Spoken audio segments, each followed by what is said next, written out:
ಬಳ್ಳಾರಿಯಲ್ಲಿ ಬಿಜೆಪಿ ಮಹಿಳಾ ಮೋರ್ಚಾ ಪ್ರತಿಭಟನೆ. ದೆಹಲಿಯಲ್ಲಿ ಭಾರತ ಎಐ ಇಂಪ್ಯಾಕ್ಟ್ ಶೃಂಗಸಭೆಯಲ್ಲಿ ಕಾಂಗ್ರೆಸ್ ಯುವ ಘಟಕದ ಕಾರ್ಯಕರ್ತರು ಅಶ್ಲೀಲವಾಗಿ ವರ್ತಿಸಿ ಪ್ರತಿಭಟನೆ ಮಾಡಿ ದೇಶದ ಸಂಸ್ಕೃತಿಯನ್ನು ಜಗತ್ತಿನ ಎದುರು ಹರಾಜು ಹಾಕಿರುವುದನ್ನು ಖಂಡಿಸಿ ಬಳ್ಳಾರಿ ಬಿಜೆಪಿ ಮಹಿಳಾ ಮೋರ್ಚಾ ಜಿಲ್ಲಾಧ್ಯಕ್ಷರಾದ ಹಂಪಿ ರಮಣ ಅವರ ನೇತೃತ್ವದಲ್ಲಿ ಶುಕ್ರವಾರ ಬಳ್ಳಾರಿಯ ರಾಯಲ್ ಸರ್ಕಲ್ ಹತ್ತಿರ ಪ್ರತಿಭಟನೆ ನಡೆಸಲಾಯಿತು. ಬಿಜೆಪಿ ಮಹಿಳಾ ಮೋರ್ಚಾ ವತಿಯಿಂದ ಪ್ರತಿಭಟನೆ ಮಾಡ್ತಾ ಇದ್ದೀವಿ. ನಾನು ಜಿಲ್ಲಾಧ್ಯಕ್ಷರಾಗಿ ಮೊದಲನೇ ಸಾರಿ ಪ್ರತಿಭಟನೆ ಹಮ್ಮಿಕೊಂಡಿದ್ದೀನಿ. ಪ್ರತಿಭಟನೆ ಮಾಡೋ ಉದ್ದೇಶ ಏನಂತಂದ್ರೆ, ಮೊನ್ನೆ ಎಐಸಿಸಿ ಸಭೆಯಲ್ಲಿ ಕಾಂಗ್ರೆಸ್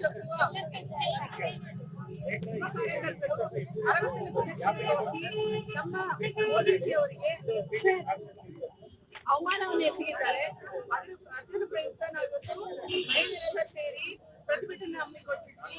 ಈ ಕಾಂಗ್ರೆಸ್ ಭ್ರಷ್ಟ ಸರ್ಕಾರಕ್ಕೆ ಕೆಲಸ ಎಲ್ಲ ಏನಿಲ್ಲ, ಯಾವುದೇ ಒಂದು ದೇಶನ ಉದ್ಧಾರ ಮಾಡ್ಬೇಕನ್ನೋ ಇಲ್ಲ. ಅವರಿಗೆ ಯಾವ್ದೋ ವಿಷಯ ತಗೊಂಡು ಅದನ್ನ ಎಲ್ಲ ಸಭೆಯನ್ನ ತೆರವು ಮಾಡಿಸ್ಬೇಕನ್ನೋದೇ ಅವ್ರ ಉದ್ದೇಶ. ಯಾಕಂದ್ರೆ ನಮ್ಮ ಭಾರತ ಇವತ್ತಿನ ಇಲ್ಲಿ ನಿಂತಿದೆ ಅಂತಂದ್ರೆ ಅದು ಬಿಜೆಪಿ ಸರ್ಕಾರದಿಂದ ಹೊರತು ನಮ್ಮ ಮೋದಿಜಿ ಅವರಿಂದ. ಯಾಕಂದ್ರೆ ನಮ್ಮ ಮೋದಿಜಿ ಅವರು ಬಂದಾಗಿಲ್ಲ ನಮ್ಮ ಭಾರತ ದೇಶ ಆರ್ಥಿಕ ಪರಿಸ್ಥಿತಿ ಮೊದಲನೇ ಸ್ಥಾನಕ್ಕೆ ಮೂರನೇ ಸ್ಥಾನಕ್ಕೆ ಏರಿದೆ ಅಂತಂದ್ರೆ ಅದು ನಮ್ಮ ಅಭಿವೃದ್ಧಿನೇ ಕಾರಣ. ಪ್ರತಿಯೊಬ್ಬ ಮನುಷ್ಯನಿಗೆ ಗೊತ್ತು, ಭಾರತ ದೇಶಕ್ಕೆ ಗೊತ್ತು ಮೋದಿಜಿ ಅವರು ಏನು ಅಂತ ಹೇಳ್ಬಿಟ್ಟು ಅದನ್ನ ಅವ್ರನ್ನ ಖಂಡನೆ ಅದನ್ನ ಅವರು ಮುಂದಿನ ದಿನಗಳಲ್ಲಿ ನಮ್ಗೆ ಇನ್ನೂ ಮತ್ತೆ ಸ್ಥಾನಮಾನ ಸಿಗಲ್ಲ ಅಂತ ಹೇಳ್ಬಿಟ್ಟು ಸಣ್ಣ ಕೆಲಸನ ಮಾಡ್ತಾ ಇದೆ ಸರ್ಕಾರ. ಯಾವತ್ತಿಗೂ ಈ ಸರ್ಕಾರ ಉತ್ತರ ಈ ಮಹಿಳೆಯರಿಗೆ ಸಾಕ್ಷಿ ಅದಕ್ಕೆಲ್ಲ. ಯಾಕಂದ್ರೆ ಮತ್ತು ಎಷ್ಟು ಯೋಜನೆಗಳು ನಮ್ಮ ಮೋದಿ ಅವರು ಬಿಟ್ಟಿದ್ದಾರೆ ಮಹಿಳೆಯರಿಗೋಸ್ಕರ ಅಂತ.